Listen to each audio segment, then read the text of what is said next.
All right, folks, how about that, huh? The Buick Regal, my friend Bobby and Kenny Wright from Wright Buick Chevy GMC, High River Boulevard in Baden. Now that we've taken that test drive, we're going to head up to the fourth floor. Jared Boyer, Premier Fitness and Boxing Club. It's all about streetwise mentorship for youth, goal-oriented training for all ages and abilities. Right here on New York Avenue in Rochester. Their phone number is 412-944-3013. The fight professor, Bernie Vukovic, upstairs. We're going to talk about the upcoming Saul Canelo Alvarez fight against Liam Smith. It'll be seen on HBO pay-per-view coming up on Saturday. So let's head upstairs right now.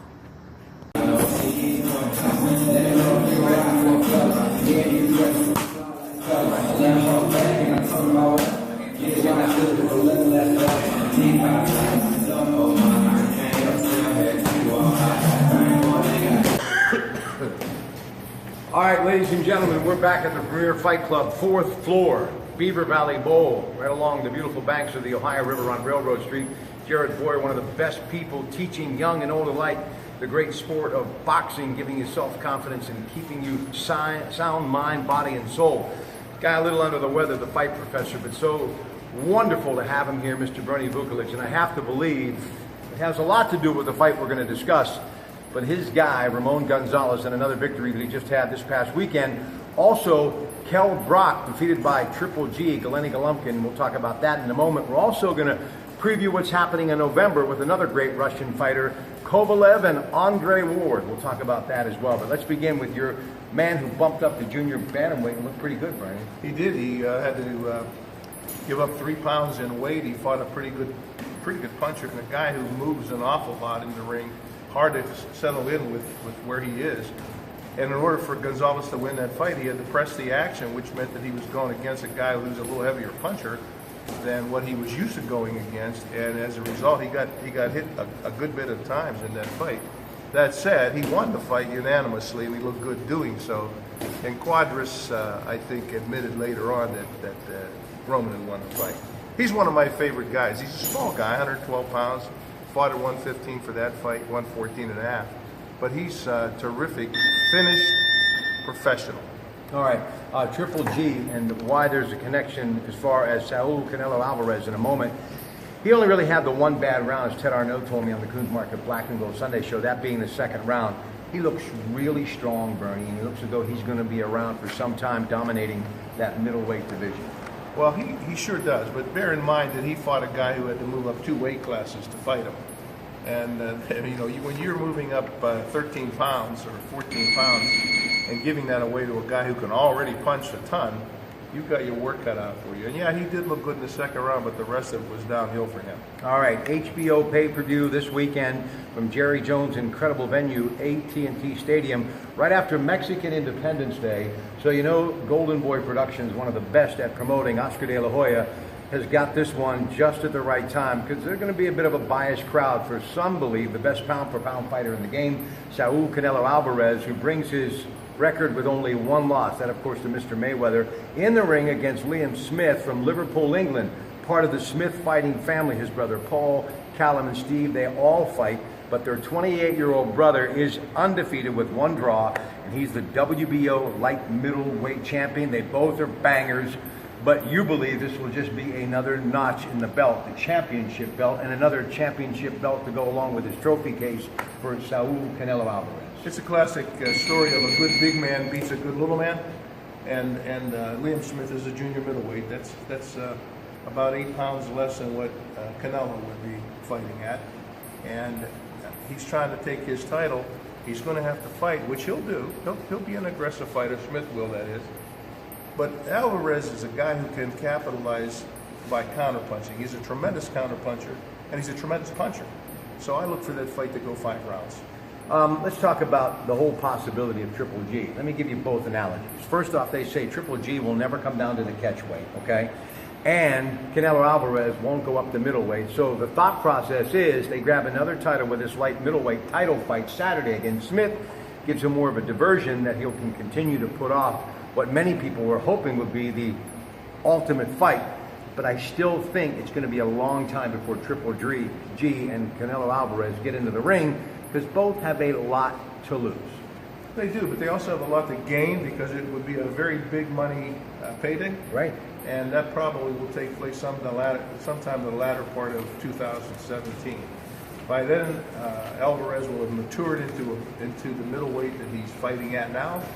Although he's walking around probably 172, 173, comes down to 160 for the fight. And to come down to 154 is going to be tough on him, so he'll be somewhat compromised there. But he'll rehydrate and he'll be over one. I'm going to guess he'll gain 12 pounds a day at a fight, so he'll be a bigger guy. And I think that he's a typical Mexican. You got to kill him to win. And he'll want to get in the ring with Golovkin to show the world who's boss, and I think he will. And Golovkin, it's hard to find any weaknesses in this guy. You thought maybe you might have seen a few in that second round over the weekend, but hey, not every fighter wins every round. All right, Sergey Kovalev, Andre Ward, kind of taking a sneak peek for the November fight. Early observations. Kovalev, the big puncher. Ward, the slicker fighter. A very good counter puncher, hard to hit in the ring. No question he's a well-conditioned fighter. He's coming up to 75 from the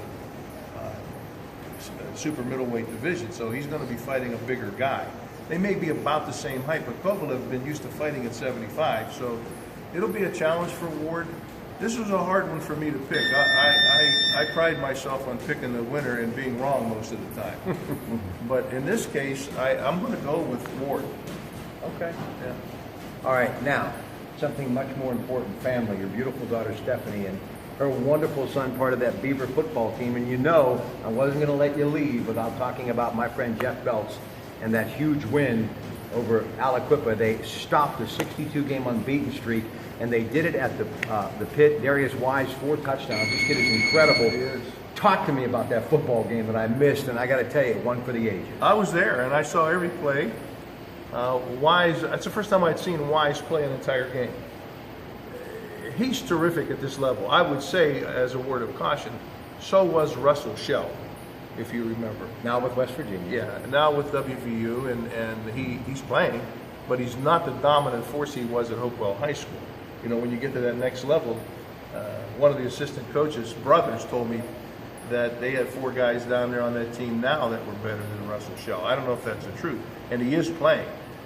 But I think Darius Wise, if he goes to the right school, is going to be widely recognized. There's no argument here, though, and I have covered high school football until recently for decades. That may be, if not the biggest in the last 10 years, it's right there as far as wins at Beaver High School. Oh, it was so exciting. People were buzzing about it all the way to their cars, and I was excited. And I'm from Midland. I know. So it's hard for me to be a Beaver fan, even though I've lived there for 50 plus years, but I'm a Beaver fan now, and I'm a Darius Wise fan. He's a terrific athlete, he really is. Right. So fast, his hands are good. He may not be the best passer, but he's such a tough guy to figure out what he's going to do that it's hard to defend him. Well, what he's going to do now is continue to play football the rest of the year for Coach Belts, and congratulations, that was a great high school football game. Now, as we leave, some love. We talk about Jared, we talk about, obviously, Tommy Yankello, world-class boxing, Premier Fight Club, why these places are so important for the youth of the region, and you've been watching this unfold going back to Ray Palladini and Ambridge when I was at your side. Talk about it. Well, actually, before the CIO hall in Midland back in the 40s and 50s, I would frequent the gym, not as a fighter, but just as an observer. Absolutely. I was a young guy because I was interested in the sport all of my life. And you figure not everybody's going to be a 6'4", 280-pound defensive tackle. No. Some guys will never be big. I mean, Jared's not a monster guy, but this was an outlet for him that he would not have been able to find somewhere else. And so it gives a kid not only a sense of self-worth, but a sense of self-esteem and a sense of he probably won't get into any trouble because he knows that he can control the issue. Right. Should anything pop up. And I'm watching this young little kid over here throw right hands, and he's dedicated to the sport. I don't know what he is, maybe 7, 8, whatever he is, but if he keeps it up, we're going to see him on television one day. All right, ladies and gentlemen, so long from the Premier Fight Club. Please sign up, get yourself in shape, and get your heart and mind and soul in the right place. Have a great night. Your Pratte.